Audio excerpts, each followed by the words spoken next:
spécial CMA CGM Startup Awards sur BFM Business. Voilà, toujours depuis l'Orange Vélodrome. Merci d'être avec nous en ce vendredi soir. On découvre des startups très innovantes dans divers domaines. Et là, on va s'intéresser à l'énergie et au spatial. Très intéressant avec Olivier Pieps qui est avec nous ce soir. Bonsoir Olivier. Vous êtes le CEO, dans le micro c'est mieux. Bonsoir François. Ça marche toujours mieux avec un micro. Vous êtes le CEO de Prométhée. Vous êtes notre start-up spatiale, New Space plus précisément. Franck Scheinert c'est là aussi. Bonsoir Franck. Bonsoir. Vous êtes partenaire associé chez Biomitech. On va découvrir ce que vous faites dans un instant. Vous êtes dans le traitement de l'air exactement. Et Mickaël Ballandrade est avec nous aussi. Bonsoir Mickaël. Bonsoir. Directeur général de Bi-Énergie. Tiens, si on commençait par vous. On parlait tout à l'heure de cette start-up Elon Dredd qui est très sympa, qui imagine que demain, en fait, la route pourrait recharger les véhicules, justement pour éviter d'avoir des bornes, etc. Une start-up qui a été récompensée durant ces CMA CGM Startup Awards. Vous êtes justement sur la technologie de batterie. Expliquez-nous ce que vous faites. Alors nous, historiquement, on régénère tous les types de batteries. Régénérer, ça veut dire donner une deuxième vie pour le même usage. Oui. Donc la batterie repart dans sa destination d'origine, avec les mêmes performances que le neuf, les mêmes garanties que le neuf, mais 2 fois moins cher et 50 à 70 fois moins carboné. Là, en l'occurrence, l'entreprise dont on parle, elle est sur une technologie lithium, sur laquelle on s'intéresse aussi. Du coup, nous, on arrive en fin de vie en fait des batteries. On est le spécialiste de la deuxième vie des batteries et on développe des solutions pour lesquelles on sera présent aussi au CES Las Vegas avec un poste de travail sécurisé pour pouvoir travailler en toute sécurité sur ces batteries lithium. L'enjeu du recyclage de la batterie va être immense. Oui, sachant qu'on n'est pas dans le recyclage. Nous, on fera de la régénération ou du reconditionnement. Pour le lithium, on parle plus de reconditionnement que de régénération, puisque personne ne s'est régénéré dans le monde du lithium pour l'instant, même si on cherche, on dépense beaucoup de temps et d'argent en R&D depuis 5 ans dessus. Mais régénérer, ça veut dire quoi en fait? Ça veut dire qu'une batterie qui a perdu, en général c'est quoi, 20% de ses capacités, quand elle est à 80, on estime qu'elle commence à être vieillissante, c'est ça? Là vous parlez du lithium, c'est ça? Oui. Oui, sur le lithium c'est vrai, mais la technologie lithium est relativement récente, même si elle est en train d'évoluer avec les batteries LFP. D'accord. On a commencé quand même il y a 20 ans, en 2005, on parlait pas de RSE, le hashtag n'existait même pas. Et déjà le fondateur avait pris son bâton de pèlerin pour régénérer les batteries, c'est-à-dire les batteries au plomb qu'il y a dans les voitures, les camions, les bus, dans les gerbeurs, en bas des antennes télécom, il y en a de partout, sur les bateaux, dans les trains. Surtout, ce sont des batteries de secours en fait, au cas où il y a des coupures d'électricité. Pour certaines, oui. Et puis on a été lauréat du concours. Onduleurs, quoi. Oui, bien sûr. Et puis sur les batteries de véhicules hybrides, là par contre on parle de vraie régénération, non pas de reconditionnement mais de régénération. Mais régénérer, ça veut dire quoi? Ça veut dire que la batterie qui est faible en capacité, on lui redonne une deuxième vie, on la régénère, on la remonte en capacité. Cure de jouvence. C'est ça, mais pour exactement le même usage. C'est-à-dire qu'elle repart après pour la même activité. Tout à fait, c'est de l'économie circulaire, c'est du réemploi. Et c'est 2 fois moins cher et c'est 50 à 70 fois moins carboné. Le recyclage, c'est bien la principale question du recyclage, c'est pourquoi recycler quand on peut réemployer pour le même usage. C'est pas automatique, c'est comme les antibiotiques en fait, le recyclage. Comment on régénère une batterie ? Alors après, sur les différentes chimies de batteries qui existent, chaque technologie a sa propre machine qu'on développe, puisque chez Bi-Énergie, on a 3 métiers. Le premier, c'est qu'on conçoit français. On est concepteur de nos propres machines. Après, on fait de la prestation de services pour des entreprises comme Airbus, Volvo Truck Europe, Ikea, Carrefour. Et après, nous, on duplique des centres Bi-Énergie dans le monde entier, en fait. Donc, en fait, à chaque technologie, sa machine. D'accord. Voilà. Pour certaines, on travaille avec l'intelligence artificielle. Et on enrichit les algorithmes. Et voilà. On est une boîte de R&D quand même à la base. Ça, c'est important de le repréciser. Mais c'est que de la R&D ou c'est de la chimie? Parce que moi, dans mon esprit, c'est de la chimie. Il y a forcément pour la régénérer. Bien sûr. Il faut faire quoi? Il faut l'ouvrir la batterie, changer des choses. Alors sur la partie lithium, forcément, on va arriver à l'échelle de la cellule. Donc on va ouvrir le pack batterie. On a les qualités, les compétences pour arriver au niveau de la cellule, identifier celles qui sont pas bonnes, les enlever. Pour un gros opérateur national qui livre du courrier, par exemple, on s'occupe de la maintenance des vélos électriques. Et souvent, c'était une seule cellule. Le gros opérateur national? Oui, national. On peut pas citer la Poste, c'est ça le problème? Je ne sais pas de qui vous parlez. Pourquoi? Vous n'avez pas le droit de les citer? Peut-être. Ah bah d'accord, ok. Peut-être. Et du coup, c'est une cellule lithium qui mettait à défaut l'ensemble du pack. C'est dommage de la jeter. En plus, ça coûte au niveau national des centaines de milliers, voire des millions d'euros. Donc ça, c'est pour la partie lithium. Après, si on parle de chimie, effectivement, sur les batteries plomb classiques, voitures, camions, bus ou les chariots, élévateurs ou autres, c'est du plomb. Le plomb est un élément naturel qu'on trouve dans la nature. Avec le temps, il développe des cristaux de sulfate de plomb. Et qui est polluant. Hein. Qui est polluant, qu'on extrait, etc. Sauf qu'aujourd'hui, il y a des milliards de batteries au plomb qui circulent. On n'a plus besoin d'extraire du plomb dans la nature.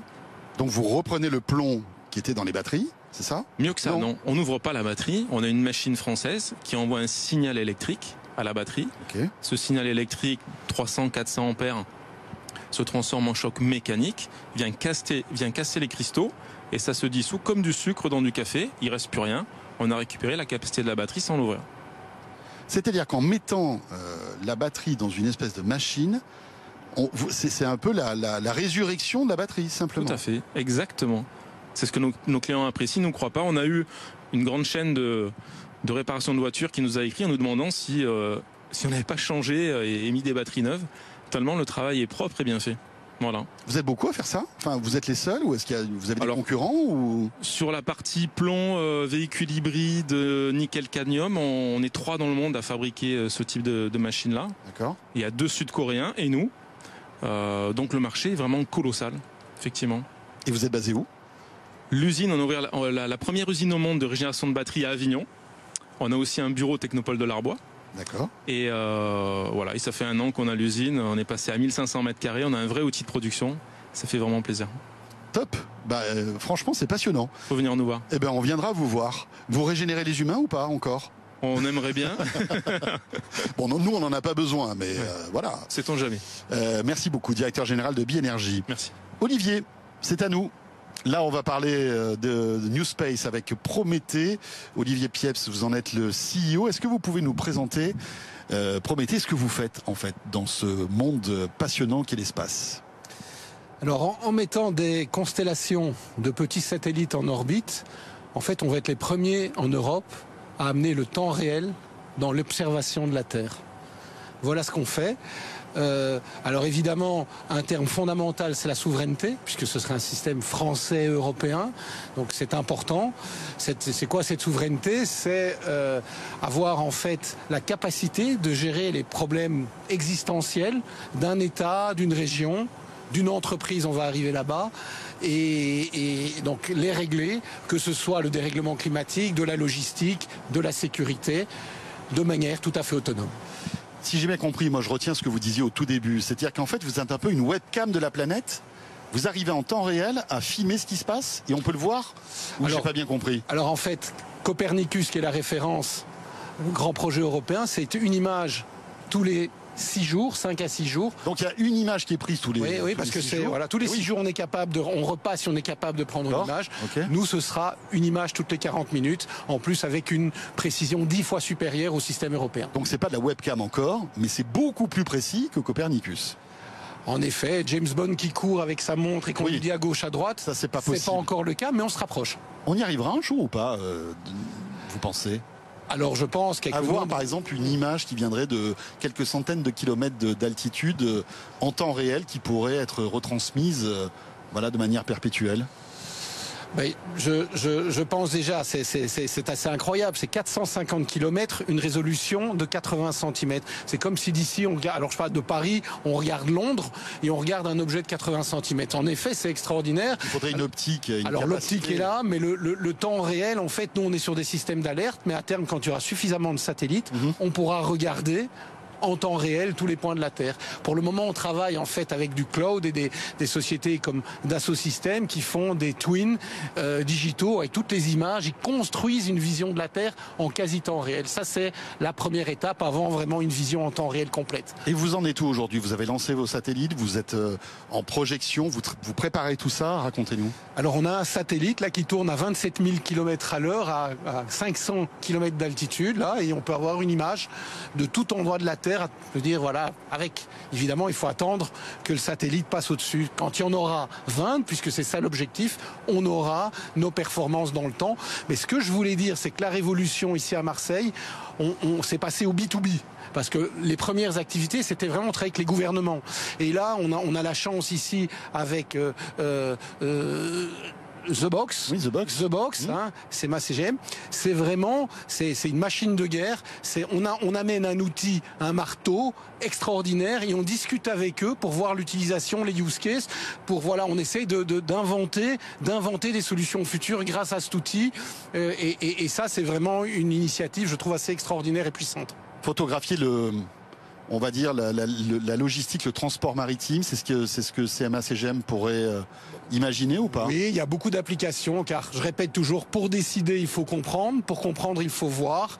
Donc, il peut y avoir des gros problèmes de sécurité, comprendre ce qui se passe, optimiser en fait l'activité dans les ports pour gagner des nouvelles parts de marché, des problèmes climatiques forts pour voir l'état des routes et des trains en temps réel, qui a un impact extrêmement fort sur la logistique. Donc, en effet, il y a énormément d'applications. Et travailler, nous on n'est pas spécialistes de ces domaines-là, travailler avec des spécialistes de CEMA CGM, c'est extraordinaire pour construire ces solutions futures ensemble. Et alors, donc là, typiquement avec CEMA CGM, qu'est-ce que vous faites? Vous discutez sur les applications à venir de votre technologie?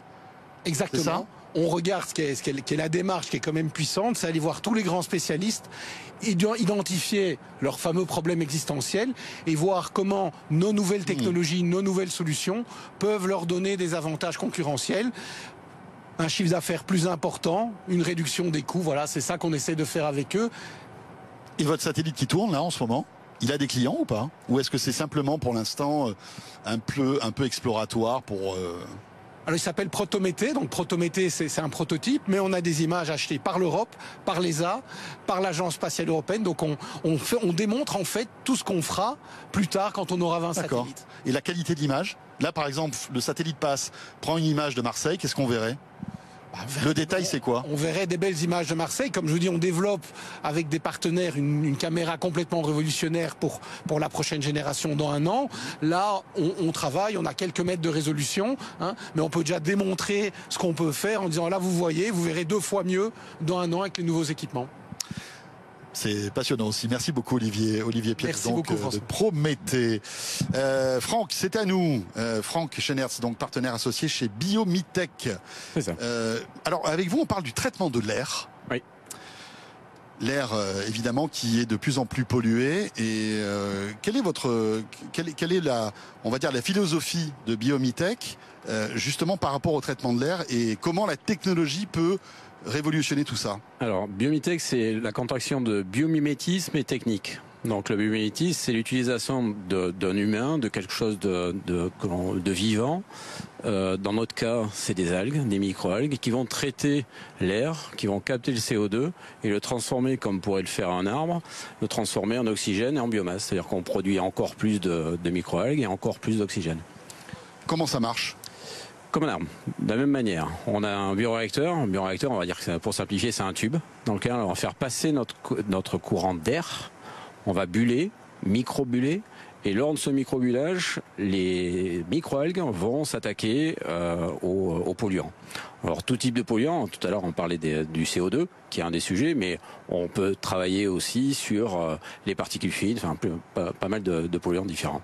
Et à la sortie, encore une fois, on détruit, on produit du glucose, comme le fait un arbre. L'arbre fait la même chose. Nous, la grosse différence, c'est que d'abord, notre but, c'est de le mettre avec le bio-urbain, le produit que l'on a dans la ville, c'est de le mettre à l'intérieur de la ville, aux endroits où on ne peut pas planter. Des endroits où la pollution est critique, c'est ça? Les endroits où il y a beaucoup de circulation, un port, un aéroport. Et donc on imagine quoi? Une espèce de micro-réacteur, c'est ça? Ça ressemble à... C'est plusieurs bioréacteurs, en fait. Ça ressemble à quoi? Ça ressemble à... Une cheminée? Oui, c'est du vertical. Pour une fois qu'on a une cheminée qui pollue pas et qui dépollue, c'est rare quand même. C'est ça, absolument. Alors ça fait 4 mètres de haut, 2,50 m de diamètre, et on vient à capter par le dessous et traverser en fait les 3 ou 4 bioréacteurs.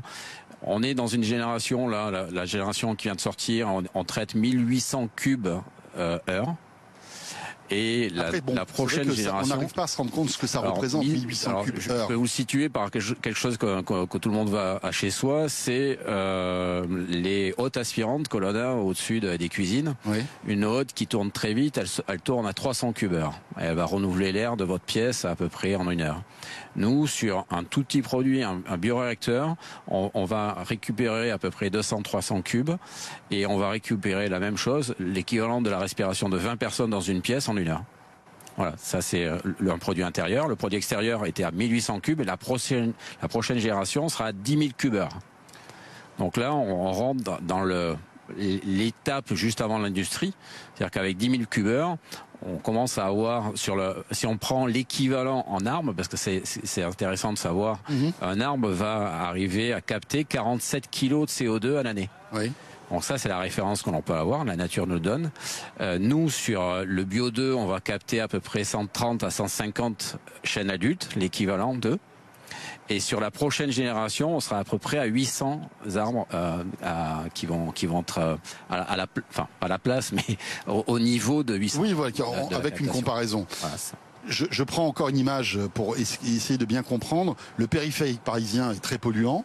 On imagine avoir des stations de votre technologie, je sais pas moi, à des points bien donnés. On pourrait dépolluer finalement le périphérique grâce à votre technologie. On pourrait, bien sûr, Après, c'est un choix politique. Hein. Bien sûr, oui. Mais là, je parle techniquement. Ça serait possible. Évidemment, c'est notre but. C'est-à-dire qu'on peut se retrouver, quand on traite 10 000 cubes, on voit bien toute la différence qu'il peut y avoir. On arrive à capter 80% de CO2 et 95% de particules fines.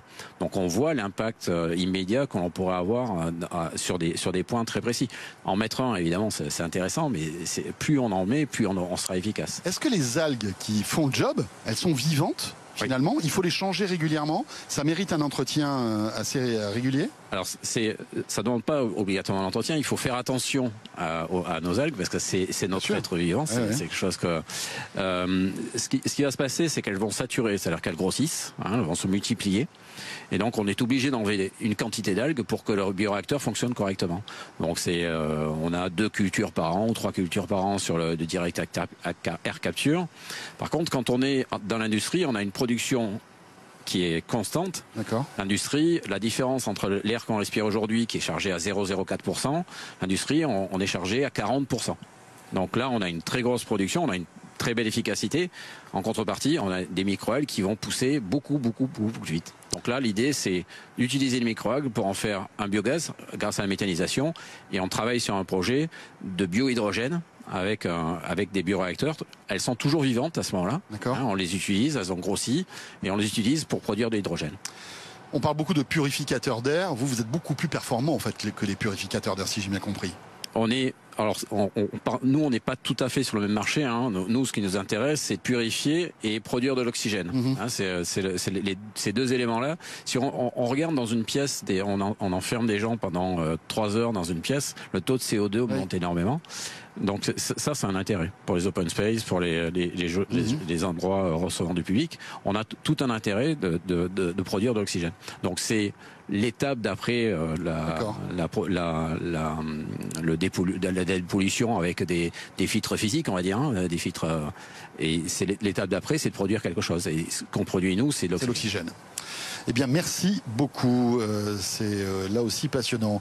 Franck Scheinertz, donc partenaire associé chez Biomitech. Merci aussi à Michael Ballondrade, directeur général de Bioénergie. Et merci à Olivier Pieps, donc CEO de Prométhée, pour terminer cette émission depuis Marseille, donc, qui aujourd'hui a été la capitale de l'intelligence artificielle et de l'innovation à l'occasion de ces CMA CGM Startup Awards. On a été très heureux d'être avec vous. Passez un excellent week-end, bien évidemment. Et on sera de retour dès lundi pour Tech & Co, la quotidienne des 20h sur BFM Business, à la radio, à la télé. À très vite. Émission spéciale CMA CGM Startup Awards sur BFM Business.